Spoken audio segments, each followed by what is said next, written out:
Hey guys, welcome to Telling the Told and Untold. My name is Tshego.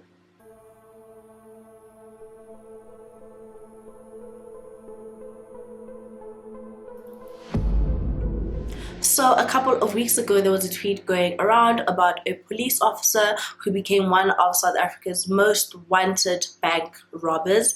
And a lot of you guys tagged me in it and wanted me to cover the case. So with that, we're going to be covering the Andre Stander case.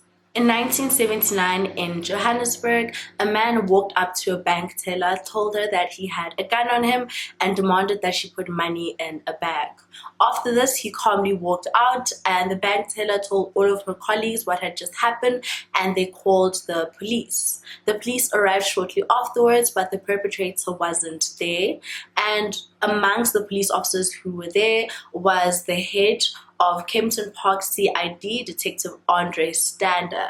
His subordinates filled him in about what had happened, and after this he went to the bank teller to go ask her a couple of questions that he had, and unbeknown to everyone, including the bank teller, he was the very same man that had walked in just a couple of minutes ago and robbed the bank. And Andre Stander was investigating himself. Andre Stander was born on the 22nd of November 1946, and he was the son of a South African general, Frans Stander, in the prison service. He was said to be a very mediocre student, and from a very young age was groomed for a career in law enforcement because of his father. Apparently, he failed his grade 12 final exams, and after this, his dad pressured him even more to join the police force. After this, he went to the police college in Pretoria and was said to be the best recruit in 1964. After graduating, he joined the regular police force and was sent to Johannesburg to continue working. And he rapidly rose through the ranks, and by 31, he held the head of captain and was the head of the Kempton Park Criminal Investigation Department. Many people attributed his work and all his achievements to his father and all the connections that his father had. As all of this was happening, Andre's marriage was falling apart. He had met his wife Leonie in 1967 and they got married in 1969. Just 2 years later, they got a divorce and just went on with their separate lives, but they did rekindle their relationship a couple of years later and decided to get remarried in 1975. However, Leonie walked out on Andre just 3 years later in 1978, and the following year they got divorced for the second time. It's said that Andre also hated his job, which pushed him to a life of criminality, and because he also didn't want to be a part of the police force and was basically pushed into it by his father, he decided to find an escape, and this escape just happened to be robbing banks. One of Andre Stander's most well-known bank robberies happened in 1977. So he was at work, and just before lunchtime, he gave all of his workers just copies of cases and paperwork, and then everyone went on their lunch. And then when everyone was on their lunch, he got into his car and drove to Jan Smuts Airport, which is now known as OR International Airport in Johannesburg. He flew to Durban, which is about a 45-minute flight. And once he got there, he hired a car, drove to a bank, walked into a bank, not causing any scenes, nothing. Went up to the bank teller, demanded that she put money in a bag. She put money in the bag. He then went into the car, drove to Durban Airport, and then got onto a flight and came back to Johannesburg just in time for his afternoon shift after lunch. This was the beginning of Andre Stander's life of crime, and over the next 3 years, he would go on robbing multiple banks. One of his bank robberies, he managed to get 100,000 rand, which would amount to 3 million rand today. And you know what? He was enjoying his life. He had a lot of money, and this would be the beginning of his first downfall. He decided to go to one of his friends, whose surname was Defender, and just told him about what he was doing, how he was robbing banks, and tried to recruit him and told him that, the benefits would be great. And this friend of his was like, okay, like listening to all this information. I should note that his friend worked at the Bureau of State Security. And after Andre had told him all of this information, he went back to work, went to his supervisor, and told him everything that Andre had told him. The two men then went to go examine the car that Andre had supposedly hired and stolen, and in the car they found a balaclava, a false beard, and mustache. And then in the boot of the car was a false number plate as well as a roll of masking tape. After thoroughly examining the car, they put everything back and they decided to just watch the car and see whether Andre would come back to the car to go collect the things, and just see whether or not what he told the vendor was true or not. On the 2nd of January 1980, Andre was seen going to the car and taking a couple of things out, and then the next day a bank was robbed in Durban. On the 4th of January, just 2 days later, Andre flew in from Durban Airport to the Jan Smuts Airport and was immediately arrested. On him, they found a fake mustache, a fake beard, a balaclava, as well as 4,000 Rand in cash. Andre de Stander was later tried in court, and he was found guilty of 15 counts of bank robbery and sentenced to 75 years in prison. But since the charges ran concurrently, he had to serve 17 years at Zonderwater Maximum Security Prison. But this was definitely not the end of Andre Stander. In prison, Andre met two other men, Allan Heyl and Patrick McCall, who were both bank robbers, and Patrick in particular was a car thief. On the 11th of August 1983, Patrick and Andre went to go see a physiotherapist alongside 5 other prisoners, and they were accompanied by 3 prison guards. So they claimed that they both had neck pains and they went to go see this physiotherapist. So the physiotherapist consultation rooms were outside of the prison but not too far away, and once they got there, Patrick and Andre sprung into action and managed to get the prison guards down and get their service weapons. After this, they went to the physiotherapist and demanded that she give them the key to her car. And then they got into the car and they drove all the way to Tembisa, and this is how they managed to escape prison. After escaping, Patrick and Andre just went on to live a very quiet life and were living off of the money that Andre had and had stashed away before he was sentenced. But remember, there were 3 of them and now just 2 of them were out, so they decided that they were going to break Allan out of prison. So on the 31st of October, just 2 months later, at around 10 a.m., they burst into a trade center where Allan was. Allan was there with 2 prison guards as well as 3 workers. I'm not too sure what he was doing there, but I'm assuming it had to do with like his prison sentence. Yeah, so they got there and got all 5 people onto the ground, got Allan, and this is how they broke Allan out of prison. And now these 3 men were out, and they would later be known as the Stander Gang. 10 days later, the Stander Gang robbed a gun shop, and it was owned by Marlene Heyl. They managed to get away with dozens of guns and ammunition, and unfortunately Marlene was injured in the crossfire and was shot several times.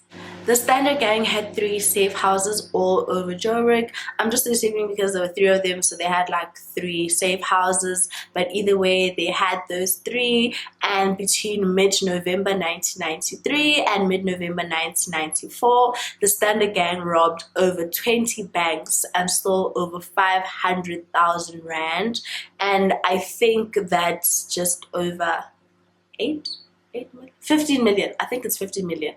It would be 15 million today, if my maths is correct. Maths is not my strong suit. The Stander Gang would pull off multiple bank robberies in a day, and sometimes they would rob at least 4 banks.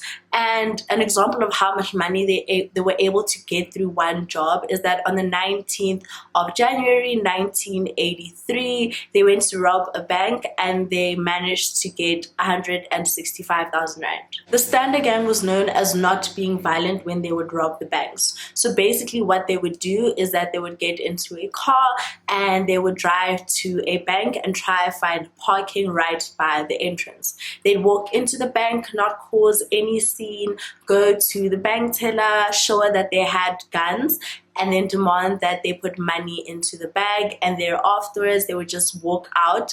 And sometimes even the security guards would just open the door for them and be like, oh, thank you for coming in. And no one knew what had happened. Like even people in the line didn't know what had happened until like they left, and then the bank teller would tell her colleagues and the security, and they would call the police officers. But because they were so like quiet and silent when they did it, often at times they would rob one bank, go into the car, drive, like turn, and then maybe like 500 meters away it's another bank, and then they would go to that bank and do the very same thing, like literally minutes within each other. That's just how good they were. And the public loved them because now they were gaining so much media attention as like the Standard Gang, and they were seen as anti-government figures and were also sometimes called like your modern Robin Hood. Although the public were in love with the Standard Gang and what they were doing, the police on the other hand were very embarrassed and were determined to find these men and arrest them. And I think they were also very just embarrassed because obviously Andre used to be a part of the police force, and now it's like their very own is able to rob all these banks and not get caught. The police officers also tried to like make the Standard Gang look bad, especially Andre, and they told the public that Andre had committed a rape. So what happened is in October 1983, whilst on the run, Andre lured a young teenage girl to a motel under the guise of him being a famous photographer and just wanting to have a photo shoot with her. And this young girl went there, you know, she didn't think anything was wrong or suspicious, and she got to the motel room and Andre did what he said he was going to do. He took multiple pictures of her, and after their session was done, he sexually assaulted her. And afterwards, he told her that if she ever told anyone, he would find her and cut her body up into little pieces. And this girl didn't know who Andre Stander was. And this was until like she saw him a lot in the newspapers and him being associated like with all the bank robberies. And then she was like, okay, this is the guy that raped me. And I should note that later on in the case, when police officers did find pictures of this photo shoot in one of the Standard Gang's safe houses. With all the money that the Standard Gang managed to steal, they lived a very lavish lifestyle. They would go to expensive restaurants. They would buy like your most expensive clothes. Like, you know, they were just living a really good life. And between October 1983 and September 1984, the Standard Gang, which consisted of Andre Stander, who was 37, Patrick McCall, who was 34, and Allan Heyl, who was 32, were South Africa's most wanted men. Police officers were working really hard to try and solve this case and arrest all three men, and the men could feel this pressure, and on multiple occasions they nearly got caught and arrested. On one occasion the group were at a restaurant, an off-duty officer noticed them and they made a break for it, and then Andre Stander was once jogging and he was nearly caught, and then a second time where he was nearly caught, he was at a video store that just happened to get raided, and unfortunately the police officers didn't recognize who he was, and he just managed to leave without anything having happened to him. And because of all these run-ins with police officers and just seeing how close they were to arresting them, the Standard Gang knew that their time in South Africa was coming to an end and they had to leave the country. So their plan was that they were going to buy a yacht and sail out of the country. Towards the end of 1983, they found the yacht that they would use, and it was called the Lily Rose, and the asking price for it was just over 200,000 rand. And in January 1984, negotiations began so that they could buy the yacht.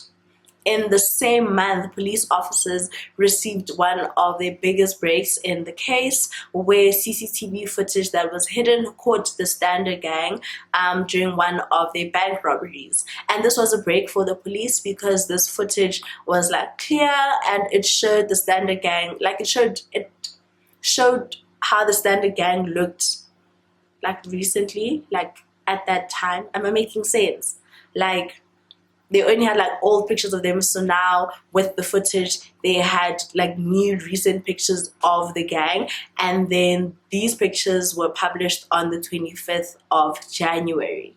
2 days after their photos were published, Andre flew to Fort Lauderdale in the United States with a fake passport so that he could arrange the trip for the trio out of South Africa. Meanwhile, the police officers received a tip-off from the pictures that they had published in the newspapers, and this tip-off was from one of the sex workers that the Standard Gang would hire and take to their safe houses. So this person told them where one of their safe houses were, and the police officers went there and just began a stakeout of the house and the premises. Then on the 30th of January, police officers got into position and went into the house. And in the house, there was only Patrick, and Patrick was determined to not go down without a fight. Afterwards, gunfires were going between Patrick as well as the police officers, and afterwards they threw grenades into the house. I should note, it does say grenades, but I think it's like those smoking. It's a smoking grenade, like when you throw them and then it has like all that smoke so people can't see. So they threw a couple of those into the house, and then once they went into the house, they found Patrick McCall lying naked in the passage, and he had shot himself.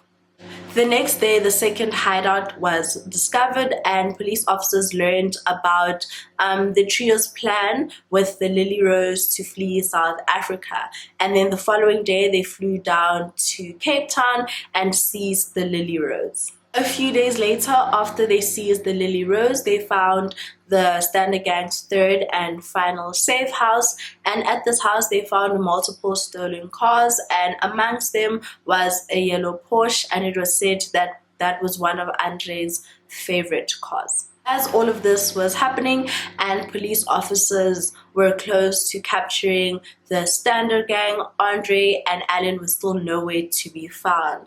And as all of this was happening, on the 10th of February in Fort Lauderdale, Andre was arrested for driving an unlicensed car. It was a Ford Mustang that he had recently bought secondhand at a car dealership. He was also arrested for forging his driver's license, and the car was impounded by the police, and Andre, who claimed to be a famous Australian author by the name Peter Harris, was photographed and released. And this picture that was taken at Fort Lauderdale literally became one of Andre Stander's most famous pictures. Like, if you go search him right now, it's the picture they took at Fort Lauderdale, and it's so crazy.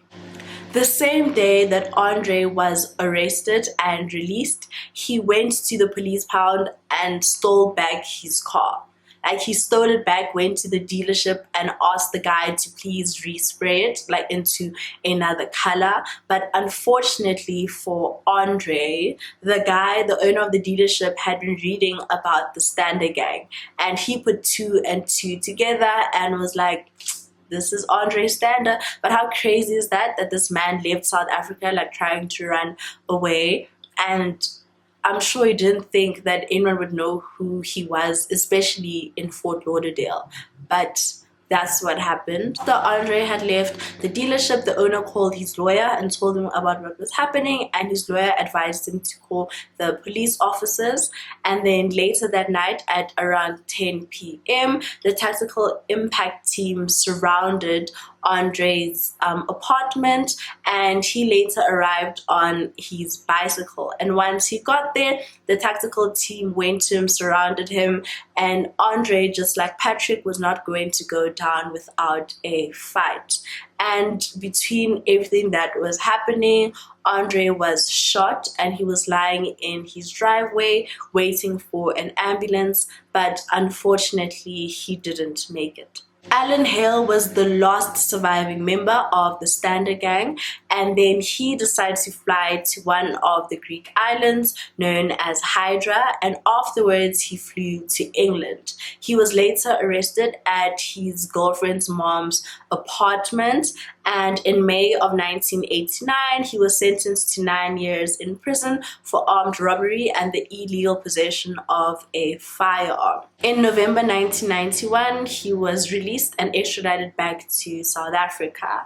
He pleaded guilty to 18 counts of robbery, 17 counts of illegal possession of firearms and ammunition, 5 counts of car theft, and 1 count for escaping prison. He served 25 years at the Krugersdorp prison before being granted parole in 2005.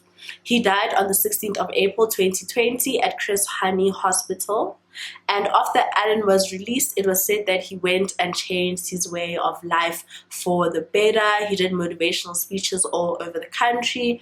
He was a Cheetahs fan. He never got into a relationship or had any children, and was described as being highly intelligent, soft-spoken, and an introvert. No one knows why Andre Stander turned to life of criminality, but apparently he said that during the 1976 uprising, where he and other police officers had shot over 20 black protesters, like something happened there that didn't sit well with him, and then he just decided to start robbing banks. But a lot of other police officers that were there say that he wasn't on duty at the time.